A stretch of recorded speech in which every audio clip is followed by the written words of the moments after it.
Muraho, amazina yanjye nitwa Mukaruhashya Speciosa Nkundimana, navutse kwa Sinzabakwira Leonidas. Sinzabakwira yabyawe na Zirimwabagabo, Zirimwabagabo yabyawe na Matabaro, Matabaro abyagwa na Serushoke, Serushoke abyagwa na Buturu, Buturu abyagwa na Sebirere, Sebirere abyagwa na Bihembe.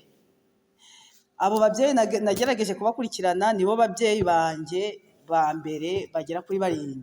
Nkaba narashakanye na Niyishoboye uvuka kwa Ntibategera, Ntibategera wa Senkindi, Senkindi wa Nkumbagazi, Nkumbagazi wa Butori, Butori wa Nyamabuguma. Abo nibo babyeyi banjye n'umugabo.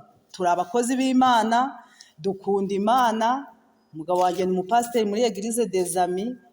Tumaze imyaka 25 tuvuga ubutumwa, turufite inshingano yo kuyobora amatorero atandukanye. Nkaba mfite umwana umwe nabonye kubw'Imana yakoze ibitangaza. Nabonye tuzabiganira uburyo nabonye mu mwana ni igitangaza. Isaha y'Imana igeze mbona umwana, tuzabiganira cyane, tuzabivugaho, tuzabashakira amakuru atandukanye. Isaha y'Imana kigeze, igihe kigeze cy'isaha y'Imana, Imana irakora. Ndi hamwe na mugenzi wanjye, reka zabibwire, tuzafatanya gushaka amakuru, tuzafatanya kuganiriza ababyeyi, tuzaganiriza abagore, urubyiruko. Dukunda urubyiruko, dukunda abantu bose.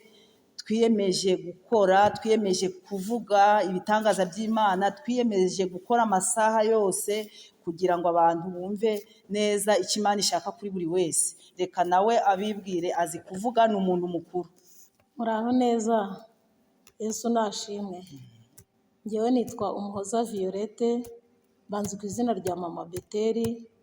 Ndi umukozi w'Imana mu buryo bwo kuririmba, banzi ku izina rivuga ngo Yesu ni umwami. Amen. Yesu aduhana umugisha. Uyu mugenzi wanjye rero turi kumwe mu rwego rwo kuvuga ubutumwa, twamamaza Yesu kuko yatugiriye neza. Iyi saha y'Imana igeze, ibitangaza by'Imana birakoreka. Turi kumwe, Imana ibaha umugisha.